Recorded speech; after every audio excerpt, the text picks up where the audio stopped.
Welcome to our channel of IGNOU Audiobooks, Indira Gandhi National Open University, School of Sciences, SOS, Certificate Program in Laboratory Techniques, CPLT, English, Revised. CLT 102 Laboratory Techniques in Biology. Block 1 Introduction to Biology Laboratory. Unit 2 Equipment used in biology laboratories. 2.1 Introduction. Biology owes much to the allied sciences of chemistry and physics for the development of new tools and techniques. In this unit you will study about the equipments which are necessary for a biology lab. You should keep in mind that mastery of simple apparatus is a prerequisite for work with more advanced equipment. As a biology laboratory assistant you must know about various types of glassware and equipments, their uses and working. Some of the equipments, which are mostly used in chemistry and physics, have merely been referred to and you will study them in detail in respective courses. Expected learning outcomes. After studying this unit, you should be able to list and describe the glassware and equipment used in a biology lab. List all the equipment for heating and weighing used in a biology lab and describe its uses. Appreciate the importance of sterilization in biological techniques. Describe various types of sterilization equipment, their working and uses. Describe a microbiological safety cabinet, its working and use. Describe a centrifuge and explain its use.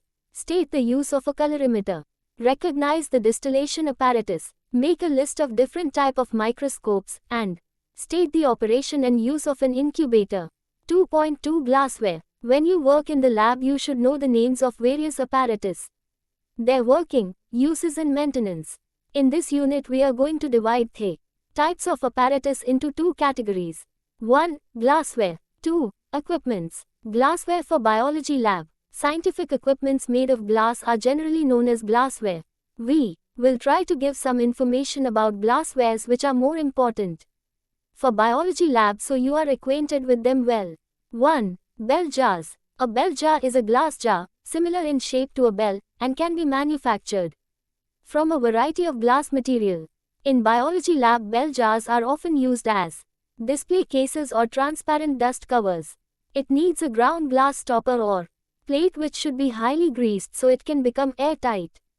2. Test tubes. Glass tubes which are used for testing materials and cultures are known as test tubes. Test tubes with a diameter of 16 mm are often preferred because a thumb fits over the end quite easily. Never boil a liquid in a test tube. Instead, use boiling tube which more often used in biology lab and are made up of heat resistant glass. Some common sizes and capacities of test tubes in culture tubes are mentioned below. Test tube size 15.5 cm x 2.5 cm. 12.5 cm x 2.5 cm. Culture tube, with or without a rim. Size 15 mm x 125 mm. 15 mm x 150 mm. 18 mm x 150 mm. 25 mm x 100 mm. 25 mm x 150 mm. 25 mm x 200 meters. Culture tube with screw cap and rubber liner. Dot. Size 15 mm x 75 mm. 15 mm x 125 mm. 25 mm x 100 mm. 3. Petri dish. Petri dishes or Petri plate are used for keeping biological material. This is also used for microbiology culture. Petri dishes made of glass and can be reused after proper sterilization, but disposable Petri dishes once used should not be reused as they cannot be adequately sterilized. Each dish is 2 cm in depth. Its diameter ranges from 5 cm to 20 cm. Usually Petri plate are used in pairs. In the lower plate medium is poured while upper one is used as cover. 4. Pestle and mortar. This is used for making paste of materials. The container is the mortar. When used, the pestle should be grasped firmly by the handle and moved in a circular grinding motion in the mortar. 5. Jars. Jars are especially designed to preserve plant and animal materials in various types of fixatives and to store them in the museum for a longer period. Rare specimens, mounted on glass sheets, are also kept in the jars for future reference. The jars are also commonly called specimen jars or museum jars, and differ much in their size and shape. Two chief types are common in use. 6. Rectangular jars. These are provided with glass sheet covers or lids which are fixed to the mouth with the help of grease for making the jars airtight.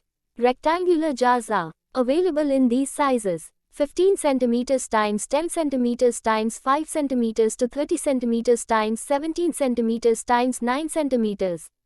7. Round jars. The round jars either have Bakelite screw caps or are provided with knobbed glass toppers. These vary in their size from 15.5 cm x 5 cm to 38 cm x 15.5 cm. 8. Troughs. The glass trough is circular in shape, varying in diameter from 20 cm to 30.5 cm and chiefly serves as wash basin for cleaning the glassware. Various types of glassware are dipped in chemicals filled in a trough. After the required period of dipping, the glassware is washed thoroughly in tap water. 9. Microslides. Microslides are manufactured from the best selected glass sheet. These are optically flat and are used in microscopic work. Generally, two types of slides are available in the market. Some of them have ground polished edges and others with cut edges, unground and unpolished. The standard size is 75 mm x 25 mm, but the thickness may be 1 mm or 1.4 mm. In addition to the above ordinary slides, microconcavity slides known as cavity slide are also used in the laboratories. Each slide may have 1 or 2 or 3 cavities present on one surface. Biological materials are kept in these cavities. Sometimes pollen are also germinated in cavity slides. Generally, two types of microconcavity slides are available with manufacturers. 1. Size 75 mm x 26 mm. Thickness 3 mm. Cavity diameter 16 mm x 1.75 mm deep. 2. Size 75 mm x 25 mm. Thickness 1.5 mm. Cavity 1, 2 or 3. 10. Cover slips. Cover glasses. Cover slips are optically flat and usually free from waviness. These are manufactured from fine quality very thin glass sheet and may be circular, rectangular or square in outline. Cover slips are a must for microscopic studies of plants and animals. These are used for mounting the materials in a suitable medium taken on a slide. Cover slips are available in different sizes: circular 18 mm x 22 mm, rectangular 22 mm x 25 mm, 22 mm x 30 mm, 22 mm x 40 mm, rectangular special 24 mm x 30 mm, 25 mm x 60 mm, square 18 mm x 18 mm, 22 mm x 22 mm. 11. Cavity block. Cavity blocks are solid rectangular blocks of glass with thick walls with a cavity inside. This block is used for staining material safely in it. The blocks are strong and can be held firmly. They are generally of small size.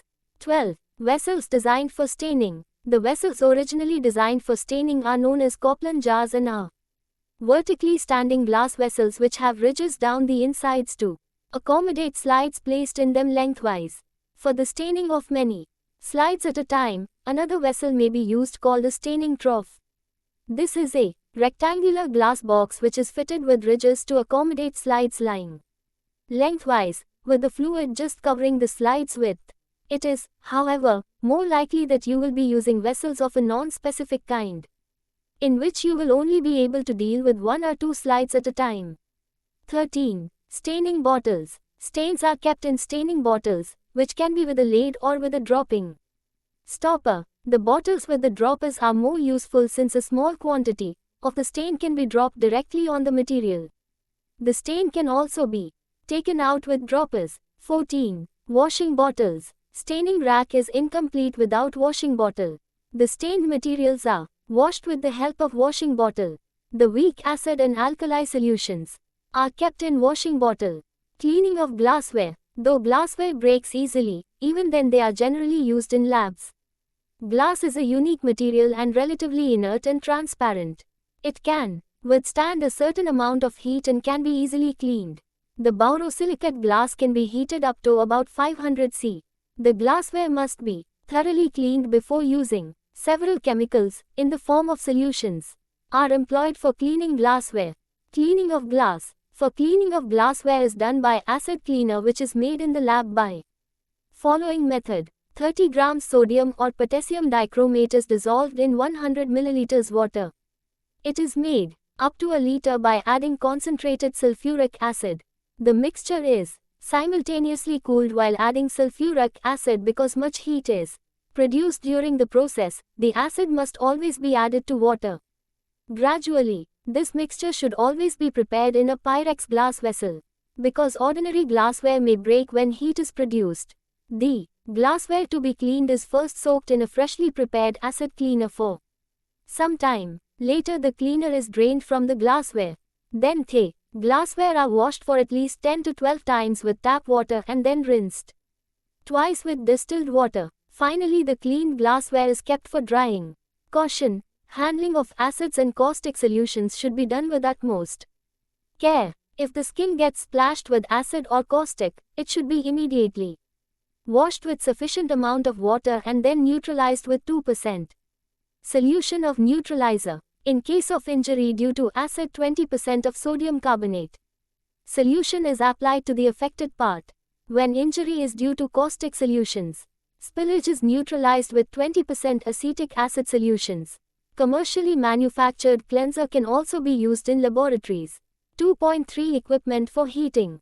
The following heating equipment is used for some experiments in a biology lab. 1. Spirit lamp. 2. Bunsen burner. 3. Water bath. 4. Oil bath. 5. Sand bath.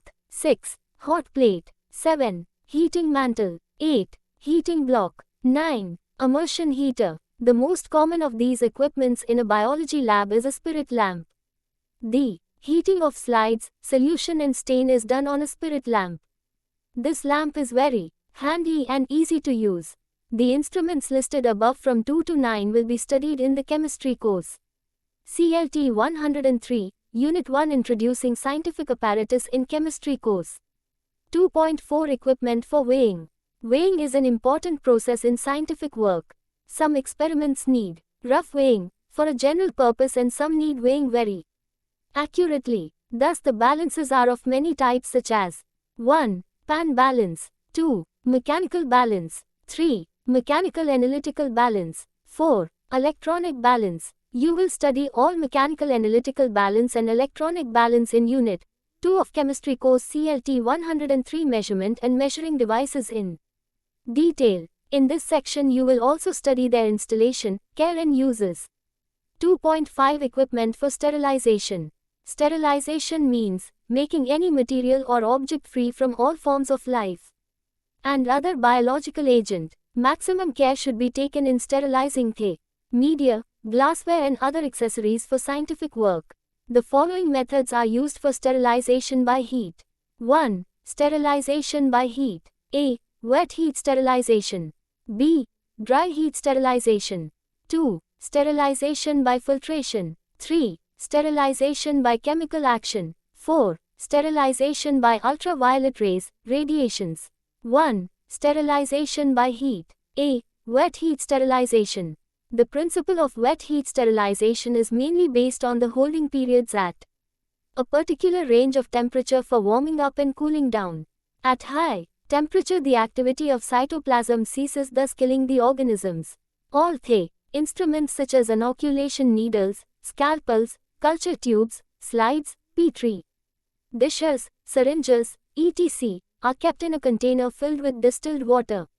These are allowed to boil for at least 15 minutes so that all the articles become free from organisms. Sometimes bacterial spores remain alive and resist boiling. It is essential to boil the water for several hours to remove the bacterial spores. The boiled apparatus should be taken out with the aid of sterile forceps.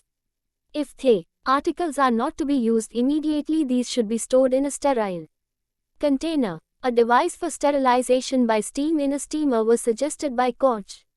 It is done in two ways: single exposure and intermittent exposure. Under single exposure, the unsterile materials are exposed to steam at 100 degrees for 40 to 70 minutes.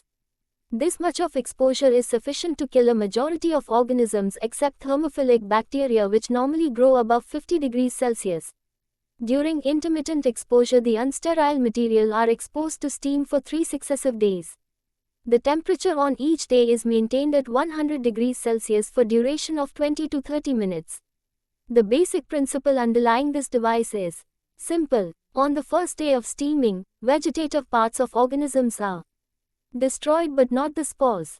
Before the second day, the remaining, live spores will germinate to form vegetative parts, and on the next day they are killed in steaming. Further live spores may germinate which will be killed during the third steaming. The above two methods are not suitable for sterilizing glassware but are most effective for substances like gelatin. A most suitable method of sterilization by increased pressure has been devised recently. It is well known that at normal atmospheric pressure water boils and produces steam at 100 degrees V, the boiling point of water being 100 degrees Celsius at the sea level. With the increase of pressure, the water boils at a higher temperature. Thus the temperature of steam is increased. In other words, the temperature at which the water boils rises with the increase of pressure. This is the principle adopted in an autoclave to sterilize the materials. The apparatus utilized in sterilization under increased pressure is known as an autoclave, similar to a large pressure cooker in which sterilization can also be done. It should be remembered that the temperature achieved at a certain pressure depends upon the amount of air mixed with the steam. Only pure steam will produce maximum temperature at a particular pressure. Pressure cooker. A pressure cooker of 12 liters capacity should be used for sterilization of glassware, instruments and media. The principle of a pressure cooker is to cook or sterilize materials at 122.2 degrees Celsius. The water boils at a higher temperature with the increase in pressure. Higher temperature and faster sterilization is achieved by utilizing pressure was known since long, but it was not known how to control the necessary pressure for safe domestic use. It has now been achieved with the invention of the pressure cooker. Different types of pressure cookers are available in the market, e.g., Hawkins, Prestige, Cookwell, etc. The capacity of each ranges from 1.5 to 12 liters. Autoclave. These days sterilization is very conveniently done in laboratories with the aid of an autoclave. These are of different types such as I. Simple autoclave, E. Steam-jacketed autoclave and E. Automatic autoclave. I. Simple autoclave. The body of a simple autoclave is made up of gun metal. It is cylindrical in appearance and closed at one end by a hinged door, also made up of gun metal. A gasket seal is provided between the door and cylinder. It can withstand high temperature. The gunmetal cylinder of an autoclave may be horizontal in position, varying in capacity. A perforated metal tray is provided within the barrel, which is used for keeping the articles which are to be sterilized. The water present below the perforated tray is boiled by gas, stove or electric heater to produce the steam.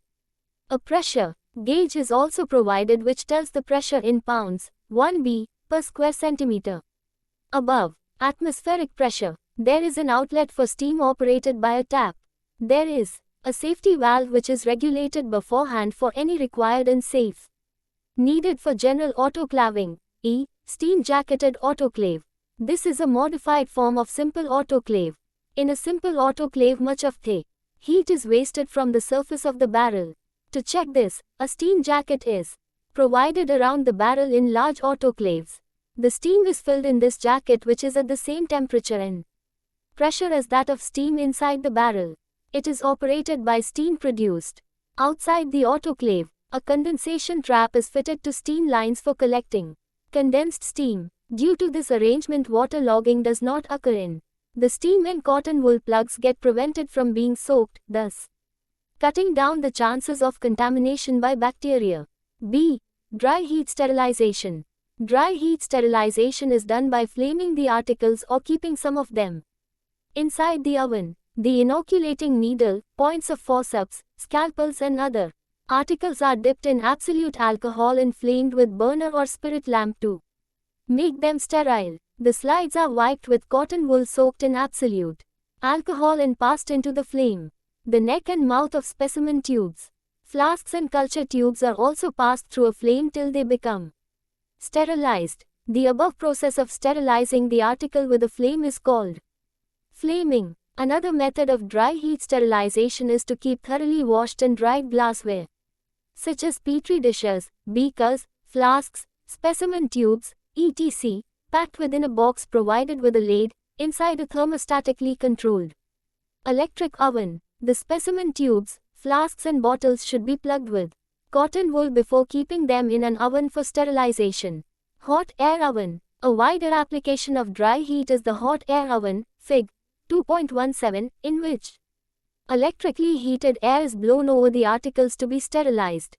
The heater is thermostatically controlled so that the oven can be set to maintain the temperature should be maintained for a period between 1 and 2 hours, depending on the load. Therefore, dry heat is a very useful method for bulk sterilization of glassware, which is often required in large quantities in a laboratory. You can draw a parallel with cooking in an electric oven. Some containers, particularly plastic ones, are rapidly destroyed in an oven. However, culture media are not sterilized by dry heat. Food is altered, e.g., it dries up, and may even be destroyed if cooked for too long. The sterilizing cycle of an oven should include a. The time required for the oven and its load to heat up. b. The time for which the load must be held at its sterilizing temperature, i.e., the holding period. c. The time allowed for the load to cool down, to prevent glass cracking because of exposure to rapid temperature changes. Finally, a word about packaging the articles prior to sterilization. This is important so that after sterilization they may be handled and stored without risk of recontamination. Glassware must be securely capped, but if no caps are available, aluminum foil may act as a convenient cover. Similarly, many articles may be wrapped in foil which transmits the heat without itself being destroyed. 2. Sterilization by filtration. Sterilization by filtration is employed for the liquids contaminated with bacteria. Such liquid is filtered through a bacteria-stopping filter. These filters do not allow the bacteria to pass out and the filtrate becomes sterile. This filtrate should always be stored in a container which has been made sterile beforehand. Several types of bacteria-stopping filters are available with suppliers. These filters are also used for the separation of a particular bacteria or virus present in some extract which may be used for cultivation in the laboratory. 3. Sterilization by chemical action. It is a quick method of sterilizing instruments, glass apparatus or any other article used in culture technique. Various types of chemicals and antiseptics serve as good sterilizers. Brief accounts of these are as follows.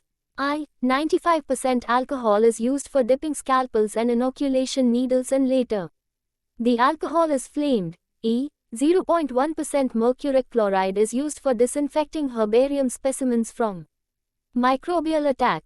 0.5 to 1% aqueous solution of calcium hypochlorite is utilized to make the spores of bryophytes and seeds sterile, thus allowing them to germinate to give rise to a pure culture. 3% solution of Lysol or Crisol has proved to be a strong antiseptic for sterilizing petri dishes, instruments or any other apparatus. These are dipped in this solution to make them sterile. The surface of an inoculation table is wiped with cotton soaked in Lysol or Crisol solution to make it sterile before use. 4. Sterilization by ultraviolet rays. Sterilization by ultraviolet rays is usually done with the ultraviolet lamp. The rays travel in a straight line and are lethal to living organisms. It is also utilized for sterilizing culture rooms and tables. The materials to be sterilized are taken out into special glass tubes which do not absorb ultraviolet rays and are exposed for an hour. Ordinary glass is not used because it absorbs ultraviolet rays, and material kept in an ordinary glass container remains unsterile. 2.6 Microbiological Safety Cabinet. Laminar flow, also known as inoculation chamber, is used for inoculation purpose. In larger laboratories, a microbiological safety cabinet may be used for inoculation. Depending on the type of cabinet, air is both filtered and passed over the work surface to prevent contamination of cultures, or air is drawn upwards and passed through a filter to eliminate organisms released during handling techniques. Microorganisms are handled within the cabinet with air being sucked through the gap in the cabinet front where the operator's hands are. The air is sucked upwards through a pre-filter and a main filter which traps any airborne microorganisms. The exhaust fan is housed above the filters and exhausts air to the atmosphere. This type of cabinet, designed to protect personnel but not prevent contamination of handled cultures, is termed Class 1. In contrast, Fig. 2.19 illustrates a Class 2 cabinet in which prime consideration is given to keeping contamination of material being handled to a minimum, whilst still affording some protection to the operator. In a Class 2 cabinet, air is passed downwards over the work surface and then passed upwards to be exhausted outside the room. The pre-filter and main filter are situated below the work surface so that the contaminated air is sterilized prior to being discharged into the atmosphere. 2.7 Other equipments. Some of the important equipment found in a biology lab are described in this section. Centrifuges are widely used in the lab for the concentration or separation of suspensions, including differential separation, and the breaking of emulsions. The earliest kinds of centrifuges were rather like domestic cream separators, hand crank devices with limited performance. You will study in detail about the centrifuges in CLT 103, Unit 1. 2.7.1 The colorimeter. This instrument measures the density of the color of a colored solution. For example, it can be used to estimate the concentration of a compound solution, e.g., the intensity of the blue color when iodine is added to starch, or the amount of hemoglobin in samples of blood. A simple colorimeter is illustrated in Fig. 2.20. When the colored solution is placed in the instrument, light passes through the solution onto a photosensitive element. The amount of light passing through is registered on a meter scale. If the color is dense, relatively little light passes through onto the photosensitive element. On the other hand, if the color is weak, more light passes through. The readings on the meter scale vary accordingly. 2.7.2 Equipment for distillation. Distilled water is an important requirement in the laboratory. All impurities have been removed from distilled water. The detailed unit on distillation is given in Chemistry Course CLT 103, Unit 5, 2.7.3 Equipments for microscopy.